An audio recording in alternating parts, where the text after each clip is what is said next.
Hello, everybody. It's me, Interceptor. I think it's probably been over a week now since I streamed. So I guess it's good to show that I'm not dead. Hello, I'm here. Hey, Max. Hey, everybody else. Hey, everybody who's watching this later.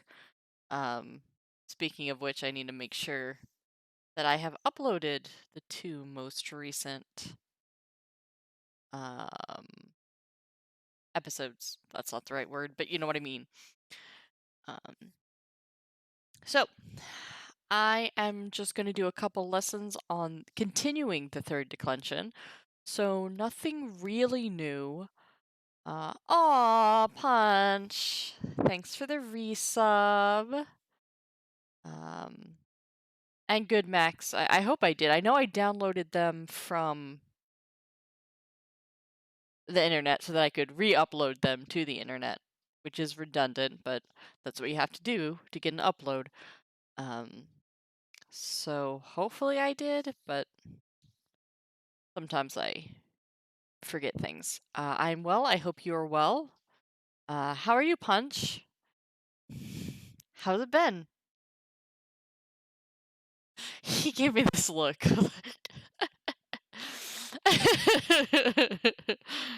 Anyway, um, the last time I streamed was not this past Sunday, but the Sunday before, where we translated a little bit for Austin. So that was a really fun request to do. And now we are going to go back to the third declension of nouns. Let me just make sure everything looks okay there. Okay, yeah, it does. Good, good. Part 14 is the most recent upload. That sounds right. I'll have to double check. Oh, look! My Windows is ready to install. Let's not do that right now. Let's not do that when I'm streaming, please. We'll finish installing. Great. I don't care. Good. Fine. Go away. Alright, anyway. So third declension. Yeah. Windows. Gross. Technology's a mess, the world's a mess, everything's a mess. But that's okay. Ooh, a soundboard clip. Oh no, that's what we need. Punch and I are watching an anime called Hajime no Ippo. And there was a boxer on it. It's a boxing anime who was American. And so he would use a lot of English phrases. And they gave him this, like, very gruff voice. It's kind of, like, hard to describe. And so he'd just be like, oh no!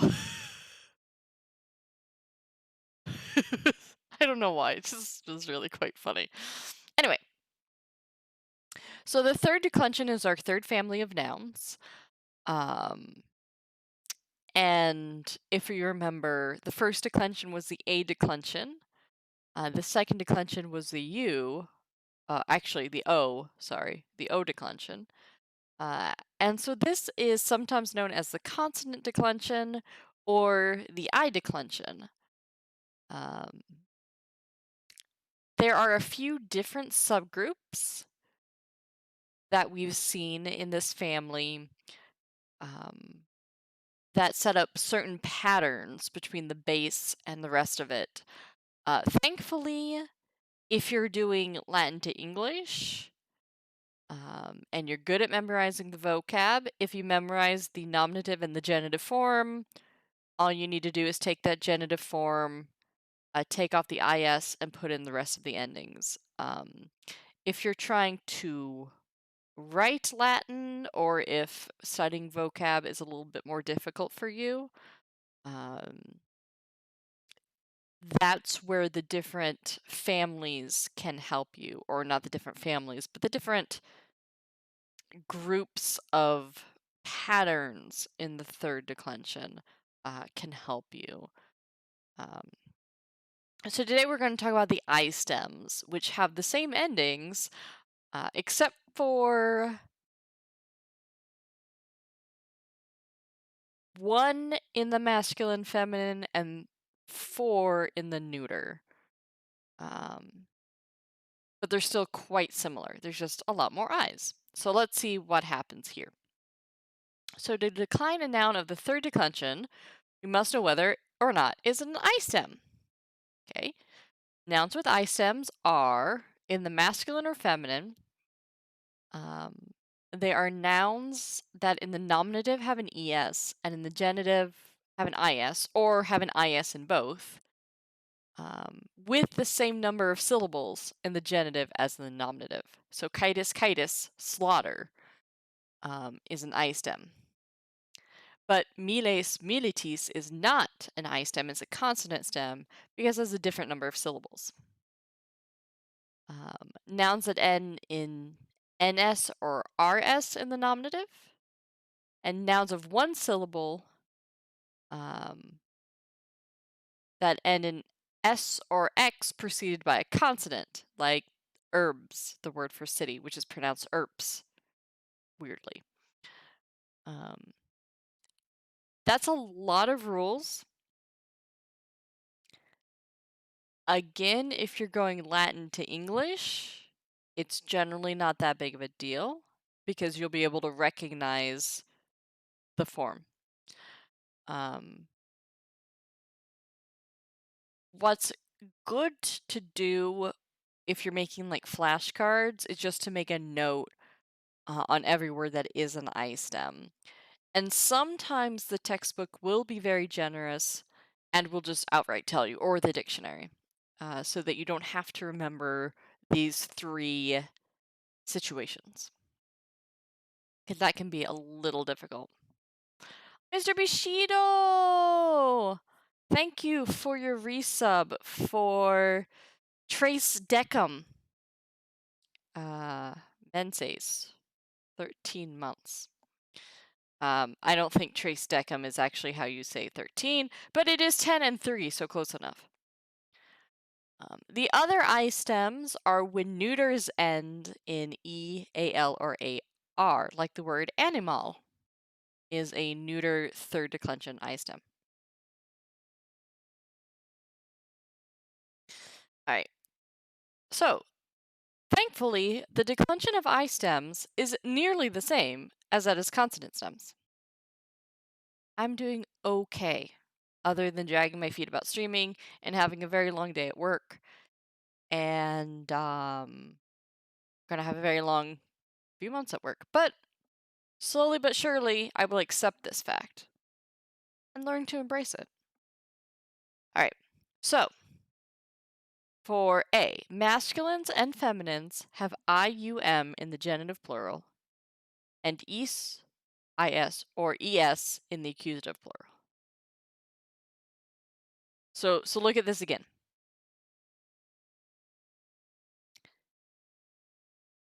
For third declension, regular versus I stem, in masculine and feminine, there are only 2 changes. One is the genitive plural. It's eum instead of There's an extra I. The other one, accusative plural, is just optional. You can have a long ES or a long IS. That one's optional. You don't even have to do that one. That's it. That's it. So, for one form difference, it's not worth being super upset about. For neuters, neuters actually have more differences. In the ablative singular, instead of an E, there's a long I. So again, I stem, you just get a lot more I's. And then, as it says, there is an I in every form of the plural. So the regular neuter plural is ibis, ibis. So the dative and ablative already have an I, bus. The other forms for an I stem then also get an I. So instead of just an A, it's ia. Ia, ium, ibis, ia, ibis. Just make sure there's an I everywhere. Just so many I's. That's fine. It's easy. So here we'll take a look at it in the singular. So we have blank for the nominative. Because it's so many things. It's an S, it's an IS, it's an ES, it's an X, whatever. Chitis, chitis, hostis, hostis, herpes, herbis, cliens, clientis. Which, and then, so that's just blank for my purposes. Blank is EMA. With that IM, I honestly am not sure I've ever seen that, so it must be an archaic ending. That doesn't mean you won't see it. I've just probably always relied on footnotes or just guessing. Like, well, it looks like an accusative singular, so we're just going to go with it. Since this book is gearing us to read Caesar, Caesar's a little bit earlier than the classical period, just by a few years. He's kind of the start of the classical period with Cicero, Lucretius. Sometimes they use older looking Latin, so you might see IM sometimes there. But blank is EMA or long I if it's feminine. I mean, neuter, sorry. And then eum, ibis, s, ibis. So eum, only difference. For neuter, blank is e blank e. So again, it's just a long I in the ablative plural, and then in the ablative singular. And then the plural, there's always an I. Ia, eum, ibis, ia, ibis. Ta-da! Not hard. Look at that boat. That is a Nives longi indeed. A large ship.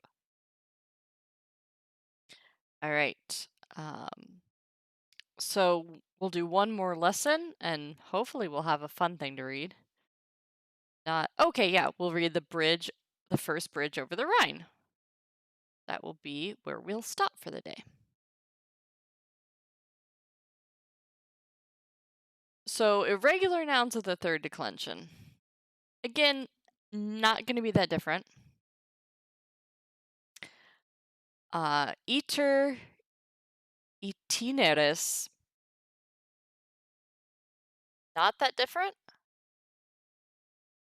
And I'm actually kind of confused looking at it because blank is e blank a, ibis, ibis. None of that is irregular in terms of ending and working from the genitive. So why is it listed here?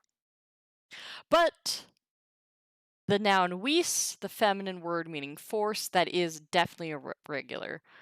And you'll notice with the genitive and dative, they put in parentheses rare.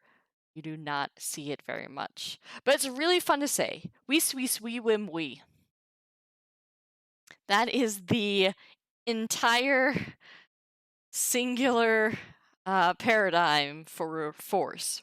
Vis, we, wim, we. Irregular, yes, because that weem for the accusative singular, instead of the em, it is an im here. This is where we see an im. And the reason it's irregular is just because it's so tiny. So the stem really is vir, but it's so tiny. And so not used often in the singular that it got these irregular forms. We, wim, we. Oh, actually, I should say, I misspoke. The stem is properly a VIS.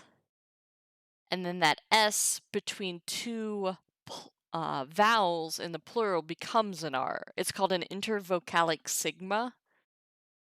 So an S between two vowels essentially just loses its force and becomes an R.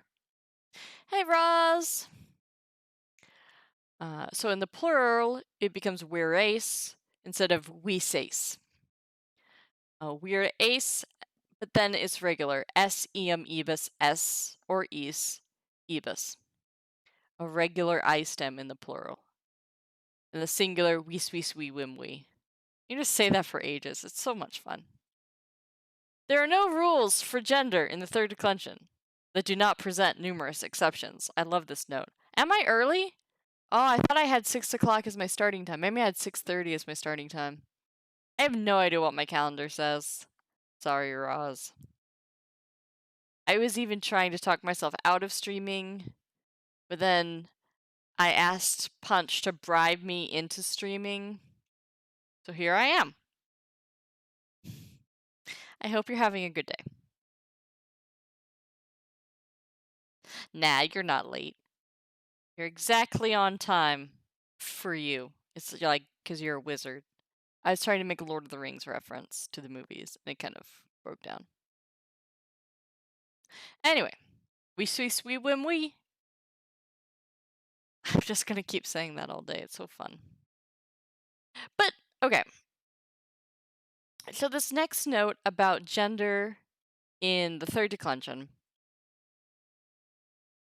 Again, if you're going Latin to English, it's not a huge concern usually. Exactly, Mr. Bushido. Although I'm making him watch the TV show, which has far less queen than the movie. Curious what he bribes you with, coffee? No, actually. Although I wouldn't mind a mocha sometime this week in the morning. He's not going to do it. That's okay.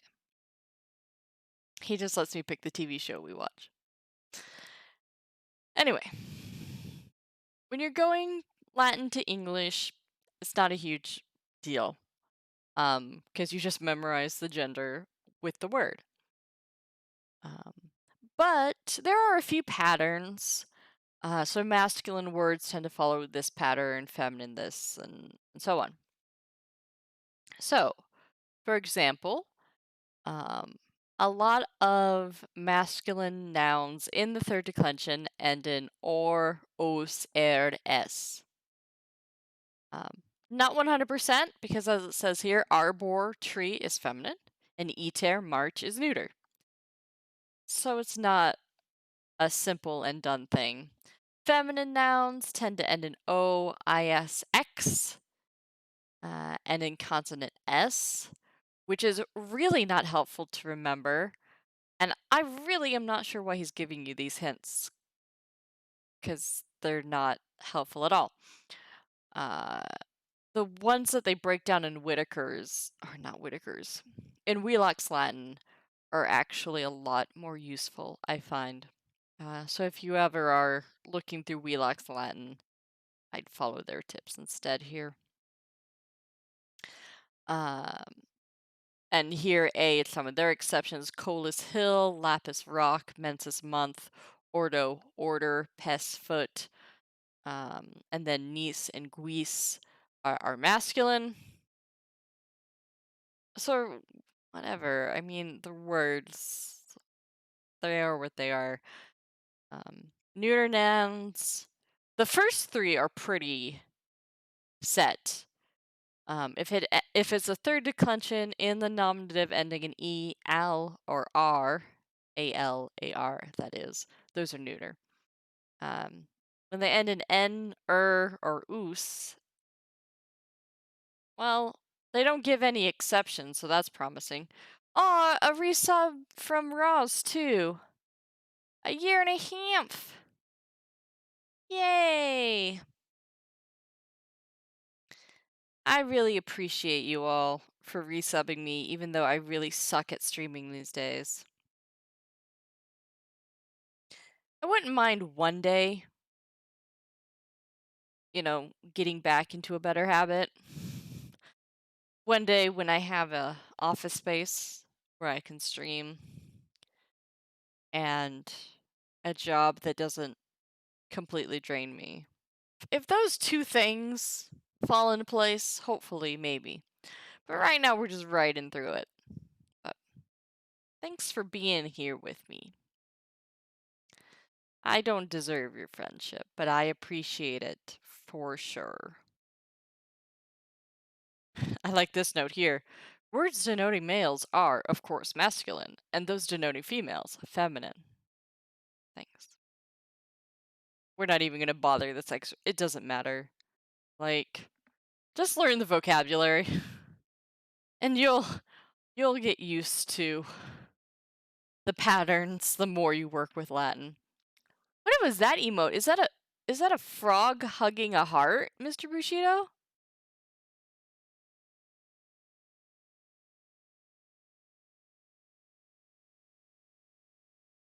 Yeah, not all languages are this confident about masculine and feminine nouns, but there we go.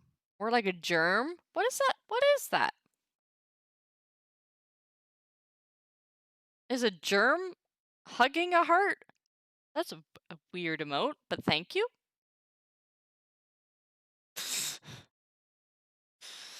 Right. So we are going to read about the first bridge over the Rhine being the major river in Germany. I'm sure Punch has been there. He nods. I've never been to Germany, so I rely on your expertise. So, Salus sociorum erat semper cara Romanis. Olim Galli, amici Romanorum, multas inurias ab Germanis, qui trans flumen Rhenum vivebant acceperunt. Ubi legati ab iis ad Caesarem imperatorem Romanum venerunt, et auxilium postulaverunt. Romani magnis itineribus ad hostium finis properaverant. Mox ad ribas magni fluminis venerunt. Imperator studebat copia suas trans fluvium ducere, sud nulla via poterat. Nullis navis habebat. Alta erat aqua. Imperator autem, vir claris, numquam adversa fortuna commotus, novum consilium cepit. Usit suos in lato flumine facere pontem. Numquam antea pons in Reno visus erat. Ustes ubi pontem quem Romani fecerunt viderunt, sumo terrore commoti, sine mora fugam parare inceperunt. Well, it's a fun story. So, Salus sociorum, the health of the allies, was always precious to the Romans. Once upon a time, the Gauls, friends of Romans, so this is a little bit past initial Roman history, where the Gauls were the bad guys. They, acceperunt, received many injuries, multas inurias, from the Germans who, relative, were living imperfect across the river Rhine. Okay. When, where, ubi can actually mean a few different things, but we're going to guess it's when, because we're kind of in narrative mode here. So when the legati, came, venerunt, from them, ab iis, I guess the Gauls, to Caesar, the Imperator Romanum, the Roman general. So that early part was when there was still one village holding out against the Romans. Yeah, with the Tarpeians and the Sabines. Yeah, that was way back at the founding of Rome. Now we've jumped forward to Julius Caesar. It's only been about 700 years from our last story. Actually, there was actually the one before, wasn't it? The one about Marius was the one we read last time, wasn't it? Yeah, Marius Pater Patriae.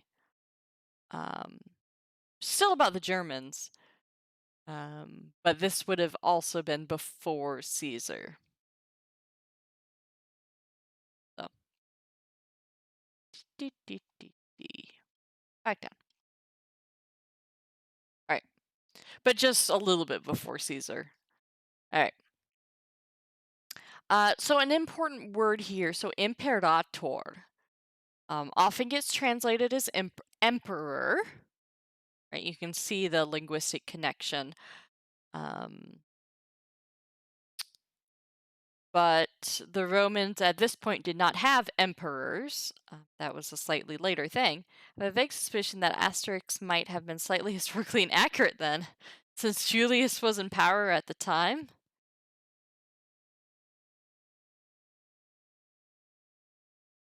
Maybe it was a different Julius. It's a very common surname. Or not surname, pronomen. Prinomen? Prinomen, that's what they're called. Alright. So the word imperator just means the person who has um, the power to command in a given area. So your general or your governor would get imperium in a certain region or over a certain army, whatever. And then eventually, of course, the term was used to refer to the Roman dude who had imperium over every area where Rome had some power. So, imperator. Okay, so they went to talk to Caesar. I added the talk to verb. They just went to Caesar. And they asked for postulaurant his help. Okay.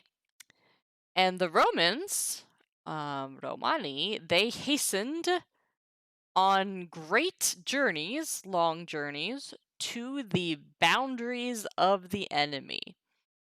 Ad hostium finis, so that is again is a accusative plural, because this is a third declension I stem, finis finis.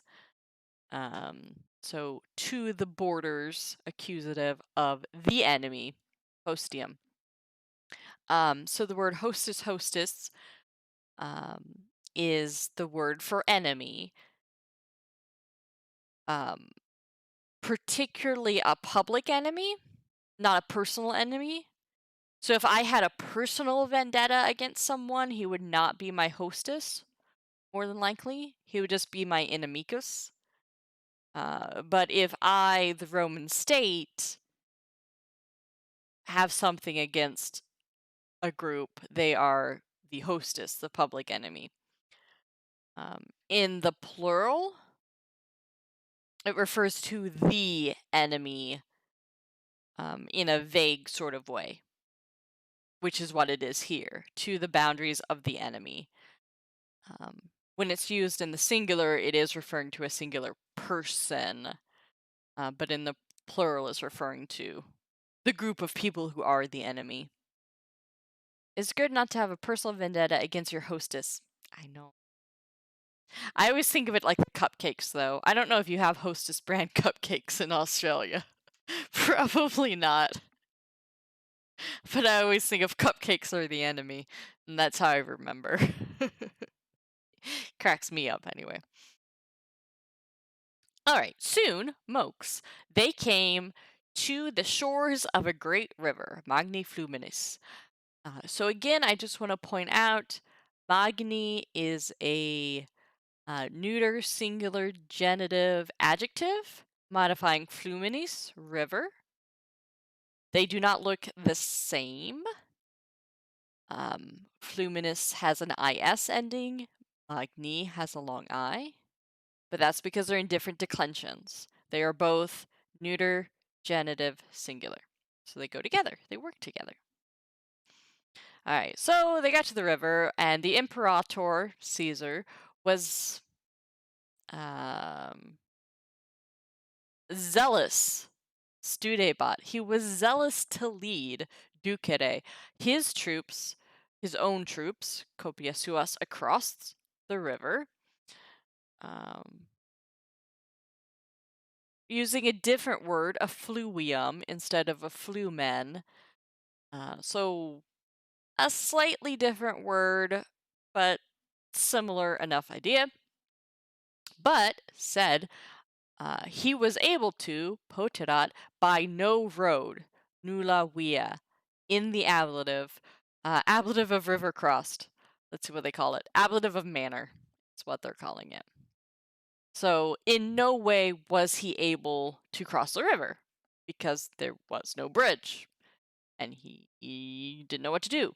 Should he cock the wagon and float? That's a good Oregon Trail joke. I cracked myself up. All right. So here we go. Nullus navis habebat. He was having, so we're using the imperfect. He had no ships, nullus navis.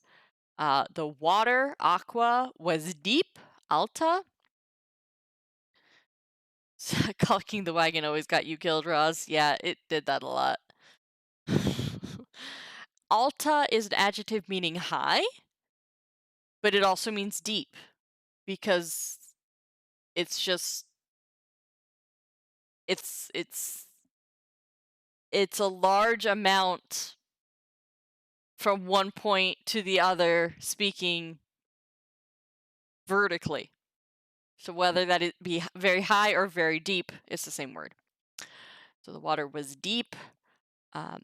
However, autem, the imperator, a distinguished man, Claudius, moved commotus never, numquam, by adverse fortune. What did he do? He took a new counsel, cepit novum consilium. He ordered his own men, presumably, because it's masculine plural. He ordered his own men to make a bridge, facinem pontem, on, over, we would say in English, the broad river. It's just building a bridge, slow, but you can then charge a toll for it. That'd be clever. Never mind about getting to Oregon, just make a living from the others. That's actually quite enterprising. I like that. We say build a bridge over, the Romans make a bridge on. Okay. Yep. So he ordered them to make a bridge on the wide river. Never before, Numquam Antea, had a river been seen, pons visus erat, so visus erat, the pluperfect passive. A river had never been seen on the Rhine. The enemy, hostes, we have a fun construction here because we have these two verbs at the end back to back, fecerat, virerant. So the enemies, when they saw virerant, that when they saw the bridge, pontem, which, quem, the Romans had built, Romani fecerat, moved, commoti, bothered, stirred up by a great fear, the greatest fear, in fact, sumo terrore, they, inceperant, they began to prepare, parare, a flight, fugam, without delay, sine more. So that's a really fun sentence because our main sentence is hostes inceperant. The enemy began. The ubi pontem quem Romani fecerat viderant, that part contains two subordinate clauses. The temporal one, when they saw the bridge, and then the relative clause, which the bridge which the Romans had built. They got two subordinate clauses in that part. And then we have a participial phrase, commoti sumor tumortem, moved by great terror. They began to prepare. Then we have an infinitive. There are so many verbs here. The Romans love to do it this way. They love to have so many verbs. And that's what I have to tell you today.